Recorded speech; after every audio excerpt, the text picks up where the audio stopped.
there contains elements in your movie, for example, music and women. What is your rationale behind that, and what is the justification for containing these elements? Because in the Islamic space, a lot of people get criticized for having this stuff in their content. A lot of people get dragged for having music, for example, in their Instagram reels, and you see it all the time. What is your thoughts behind this? First thing I would say is that, to be honest with you, first of all, that's not the first time this has been done.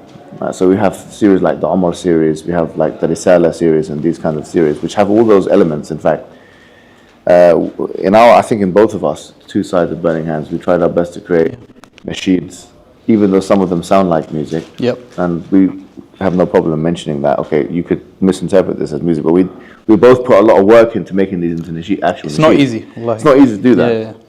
Yeah. However, just on the point, so there are fatwas that have been given by legendaries and big scholars and stuff like that on these series, on the Umar series and the Ertugrul series and these kind of things. And in many ways, the fatwas are there. It's ijtihad that's been done by big scholars, and people can refer to that. But I would just say, look, I mean, I think that people who posit these kinds of arguments could fall into what you refer to as self-defeating arguments. Okay, I'm not here to say this is halal or haram, because that's not my job. I'm not mujtahid here. As I mentioned, the ijtihad has already been done by lots of scholars. Like, for example, Sheikh Haddad al-Shanqiti, right? He actually doesn't believe that looking at a woman's hair who's a non-believer without shahwa, without desire, is sinful, because he does qiyas on the ama or the slave in the past. He says, like, back in the days, the companions used to be around certain marketplaces and they used to see women with a hair. So he says the illah is not this. And this is a fatwa that's on the public record. And he also mentions that this is Amum al-Balwa. So this is Sheikh al-Dada, who is considered to be one of the greatest scholars of the day. And frankly, like, you know, his Markaz Takween al-Ulama, his Markaz, for you to go into the Markaz, you have to have memorized the Quran in 2 different riwayahs. Like, you have to have memorized the Quran in 2 different qira'ahs and the riwayahs as well. So, and it's 17 years to finish his Markaz. So we're talking about scholarship on a very high level. His stances on, for example, Gaza and the political space are much more acceptable to us than other scholars, for example. So that's Ad-Dada. He's made fatwas already. It's on the public record. We've consulted him. We've spoken to him. He wanted to see all the episodes. All the episodes haven't come out yet. But on the issues of ikhtilat and the issues of looking at a woman with, he's a bit more lenient on these issues. And he's considered to be a very traditional scholar, very traditional conservative scholar, right? Mauritanian. So that's one thing. That's A. B is, the reason why I said I'm not here to say something is halal or haram, but that if you make this argument and you make it vociferously and vehemently, you're likely to fall into a self-defeating position, is for the following reason. There are many fatwas out there that people from all traditional circles have put out that rely on issues to do with maslaha and darura and akhaf al-dararain, ideas of the common good. And let me give you an example. Sheikh bin Baz, for example. Sheikh bin Baz, who is considered to be one of the most praised Salafi scholars in the last 50 years, and accepted Salafi scholars in the last 50 years. He made a fatwa, very famous, in 1990, that the Americans can come into Saudi Arabia, okay, and do tamarkuz there and stay there in response to, for example, the aggression of Saddam Hussein. Okay? Now, how many things does that, from a textual perspective, go against? Sorry to put it this way, but it goes against the idea that a Muslim cannot do isti'ana of a kafir, that a Muslim cannot seek help from a disbeliever. It goes against the fact that Jews and Christians should not be in Jazirah al-Arab. It goes against multiple different things, right? What could be the only mubarrir justification for a fatwa like this? Darura, maslaha, haja, whatever you like, akhaf al-darain, less of 2 evils. So it's not like in the Salafi space, for example, I'm using Salafism as an example, it's not just Salafism, it's Deobandism and all of them, yeah? But it's not like in those spaces that Maslaha has not been used. It's been used as a more severe matter, in fact. Like, politics is way more severe here, bro. Like, I'm sorry to say, this is a aqaidi matter, this is a aqidah matter, because it connects to tawalli and alliance and all these things, that لا يتخذ المؤمنين الكافرين من دون المؤمنين أولياء من دون المؤمنين and so on, right? That's number one. Number two is, Look at the fatwa of Ibn Uthaymeen. Ibn Uthaymeen made the fatwa famously, another one important scholar of the last 50 years, one of the most important scholars of the last 50 years in Salaf, that voting is acceptable. Voting in the parliamentary elections is acceptable because of akhaf ad-dararain, lesser of two evils. Now consider the following. According to the principles that are put in all of the books of these scholars, وَمَنْ لَمْ يَحْكُمْ بِمَا أَنزَلَ اللَّهُ فَأُولَٰئِكَ هُمُ الْكَافِرُونَ, whoever does not rule by what Allah has revealed is a disbeliever. Okay. How can you say this? Oh, it has to be because of lesser of two evils. So the reason why I'm bringing it to your attention is not to say this fatwa is right or this fatwa is wrong. It's just to bring to your attention that it's not alien to us to use principles of maslaha and akhaf ad-dararain, lesser of two evils, even though there seems to be a nas which clearly, a textual evidence which clearly goes against these things, because the situation has changed at a very high level. But in all the examples I'm giving you, these are political examples. And Maslaha has been used in certain circles on political examples quite often. But when it comes to transactional examples, like mu'amalat, so you have siyasa here, but then mu'amalat, which is interactions, why are we so strict? Like here's the point. So what is more severe? Like for example, what we're witnessing in Gaza today, the killing and the genocide and all of this, this is a political matter. The silence of the scholars is justified on akhaf ad-dararain. The silence of the scholars, like the scholars across the Arab world now, that are not saying a word about Gaza, and we give them udhr because we say it's akhaf ad-dararain and maslaha and all this kind of stuff. Even though there's a genocide and there's left-wing homosexuals in this country who have the ability to say what's happening in Gaza is wrong. But on the basis of maslaha and akhaf ad-dararain, all this kind of stuff, we say these scholars are ma'dhur, no problem.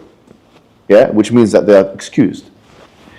So it's not foreign to use these concepts, even for the, if you want to call them hardliners, the most hardline of the hardliners, they would use these fatwas in the context of politics.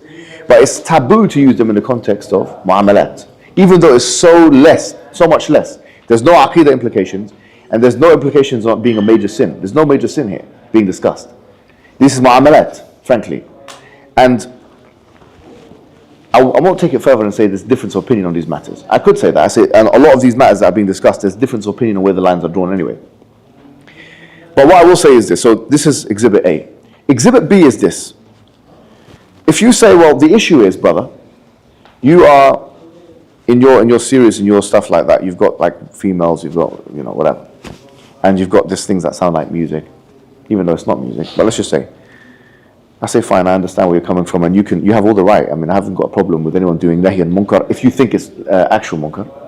I don't even blame you for that. I think you're right. Maybe you'll get rewarded for saying this stuff. Well, no problem. But my issue is this, my question is this. Let's look at social media as an example. YouTube itself. YouTube. Or Facebook or Instagram. What is the likelihood that if you go on YouTube that you'll see a woman without headscarf? 100%. 100% actually, because these adverts are running and they're ijbari, they are actually obligatory. It's not in your control. It's not in your control. So if you go on YouTube and it's the likelihood is 100% that you're going to see a woman without headscarf, and the likelihood is 100% that you're going to hear music, and then you have a scholar, let's say from whatever traditional school you want, who's on YouTube, yes, who's on YouTube, then what you're effectively doing is that for me to watch that scholar, I have to watch a woman without headscarf. Now you could say, well, that's because it's not. They haven't chosen to put it there. They're not putting it in their video. Okay, but they could create a website that is completely deplete of these elements and direct all of their followers to go to that website. There is basically an alternative. So what's the reason for you putting yourself on YouTube when you know music and women are on YouTube itself? Oh, because the maslaha is greater here. Because many people, the algorithm is there and people will watch it. So you're making a maslaha argument then. You see the point? So okay, no problem. If you're making a maslaha argument and you're making a nusuli argument, I'm not saying your argument is right and my argument is wrong, but it's different, brother. And your one is different because you're putting it in the video itself. No problem. You're right, it is different. Everything that is compared is different. Otherwise it would be the same thing, which means, because when you do an analogy and say, well, this versus this, when someone says, well, but it's different because, everything compared has to be different, by the way. Well, there's no comparison. There's no comparison. Otherwise, we're talking about tautologies here, actually. Of course, it's different, and there's different aspects. The main difference is they're being passive about this, so they're not putting actively the women into the video. And in the example B, there's a passive reality. But in both cases, if you agree that sometimes inaction can be an action. For example, if I'm steering a train, and there is a human being on the tracks like this, and it's in my ability to go right and divert, not kill this human being, and I stay as I am, would I be, and I've chosen to do this, would I be murdering this individual? Yes, I would be. If it's my ability to turn it this way. Do you see the point? It's inaction, but the inaction here is actually action, and this is something the Sharia recognizes. So going back to the point, even though it's inaction, they're not putting women in the videos. These great mashayikh who's got these YouTube channels, they're not putting women in the videos, but the inaction here is still an action, because you are diverting your followers to seeing something by force that they wouldn't otherwise see if you had your own personal website.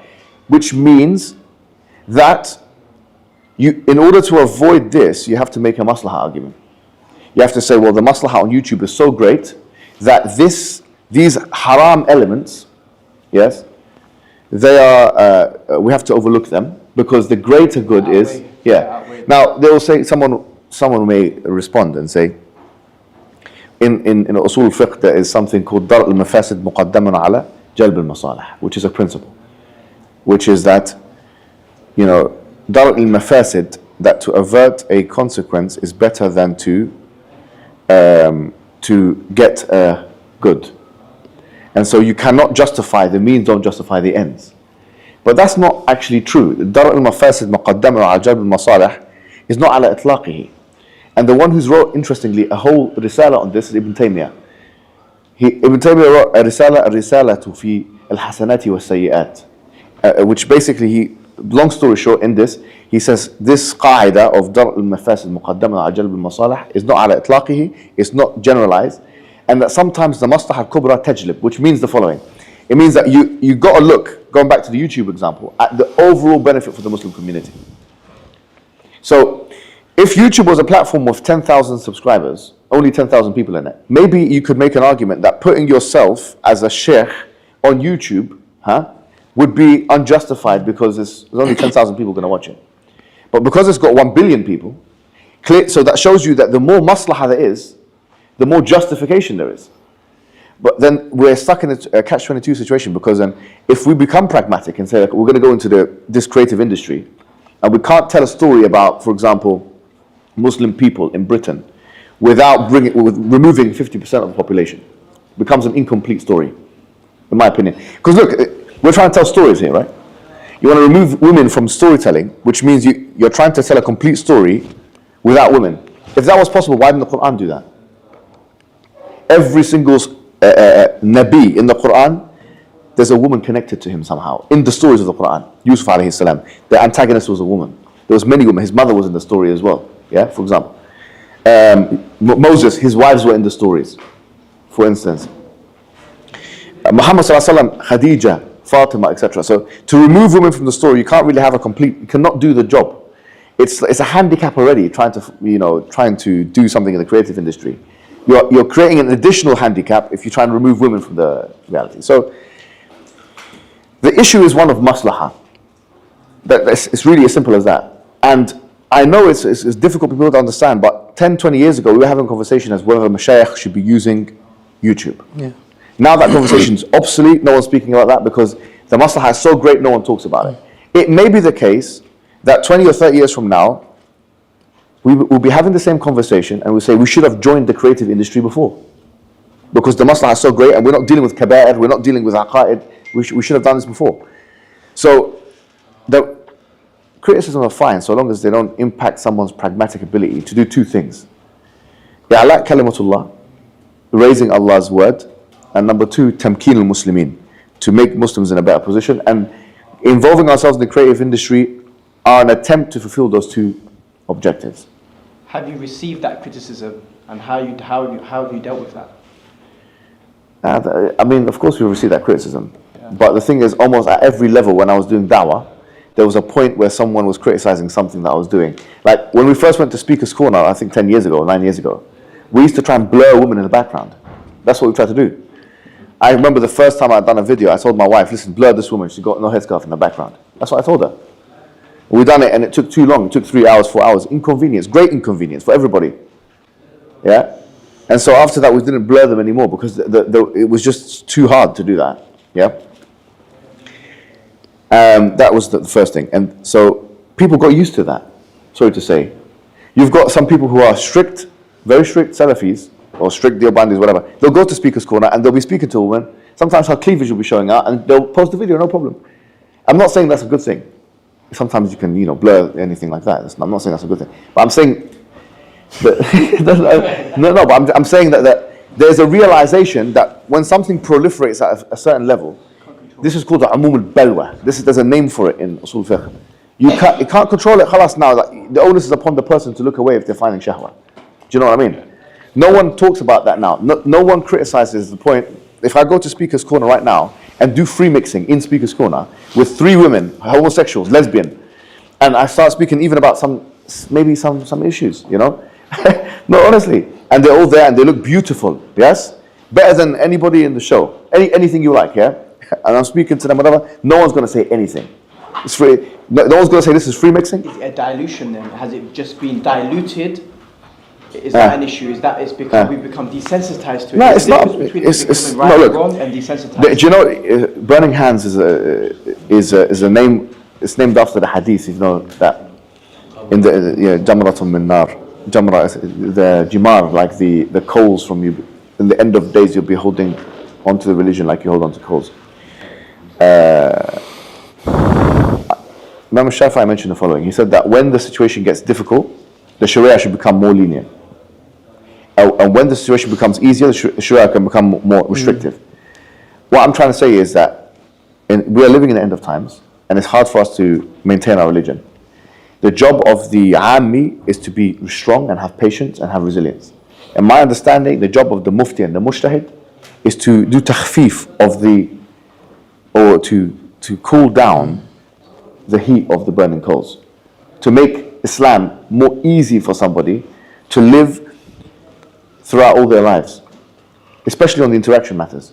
Now that doesn't mean we're going to just open up the floodgates, you can do whatever you like, but don't make things too difficult. Like, let me give you an example, bro. Do you drive a car? Yeah. Okay, everyone here drives a car, most of us drive a car. What's the hukum of car insurance? Haram. It's haram. Bro, okay, so why have they made it halal? Mandatory. But it's not mandatory. Okay, but my question is, makes it impractical to live a life. Yeah, but the point is this: no one's going to die if they don't drive a car. And we have the best transportation in the world in London. You can go on underground. You can go in hardship. Yeah. So here's the thing: you have some gharar. Aslan is haram. Gharar is car insurance. Ta'meen. Okay, it's haram. You've made it. Every single school of thought that I know of, they've made it halal, not based on darura, because you cannot argue that someone's going to die if they don't drive a car. There's alternatives. It's just based on maslaha and based on hardship and haja. Okay, so why are you allowed to do it like this? Why are you allowed to do this? Oh, because there's a critical point where things become too difficult for the population, where the scholars come in and say, okay, well, you know what? Driving cars is a pretty practical thing to have. So each scholar is going to have their own limits on that. All I'm saying is that in terms of interactions, some scholars are going to be a bit more lenient about that. Some scholars are going to be a bit more strict about that. In terms of interactions in the West, I'm sorry to say, okay, I follow scholars who are a little bit more lenient on these issues because I can't be true to myself and be consistent and live a life like, for example, if I were to say, I believe that every time I look at a woman's face who's non-Muslim, I'm committing a sin. I don't believe that, by the way. That's not the opinion that I follow. I follow the opinion that if I look at her face and I feel shahwa, if I feel desire, if I look at her body and I feel desire, that's haram. That's where lowering it. If I'm interacting with her, for example, I'm giving her money, whatever. If I'm looking at her for that reason and there's no shahwa going on, the opinion that I follow, which is the classical opinion in the books of fiqh, I don't think I'm committing a sin. Now, if I did believe that even if I looked at one strand of hair of a woman who's a non-Muslim, that I'll be committing a sin, frankly, I wouldn't know what to do with myself because everybody, do you know what I mean? I'd be walking the street and accumulating, I wouldn't even leave the house. Why are you leaving the house? Yeah. Do you know what I mean? I wouldn't. It makes life not just impossible to live. It makes it like it's it's too difficult. It falls into what the Prophet ﷺ, in my opinion, says. He says, "Inna dina yusr, la yashad dina ahadun illa ghalaba." You're going too far now. This amum al-balwa thing is a big thing. Amum al-balwa is when things become so proliferated that it's difficult to do without. If you can apply it for car insurance, I'm sorry to say, the existence of women with a headscarf is way more proliferated than car insurance. And gharar is worse than this, by the way. Gharar is a major, it's not major sin, but it's a more severe sin than look at a woman one time. You could argue. Because you're selling, it's an invalid type of, it's an invalid contract in buyur, actually, it's an invalid contract. So all I'm trying to say is that try and be true to yourself, whatever your views. If your views are, and I respect it, if your views are, for example, that yeah, I believe that looking at one strand of a woman even for maslaha purpose, haram. And don't go on social media. Why are you coming on YouTube to comment about this? Because YouTube itself has too many things like this. You can't be true to yourself like that. If you're true to yourself, because there are some people who are true to themselves, they say, I have not one screen in my house, I do this, that, and the other, and I think this is haram. Wallahi, I take it from them. I respect those guys. But if you're going to go down this route, be ready to be consistent, and it's going to be very difficult to be that level of consistent in living in the London or Luton or the West in general. It's going to be very difficult. So there has to be a level of leniency, because otherwise we see this all the time. You come into the religion all hard like that, and then you come out of the religion all hard like that. That's how I see it. Wallahu a'lam. Sorry, I spoke a lot there. Thank you.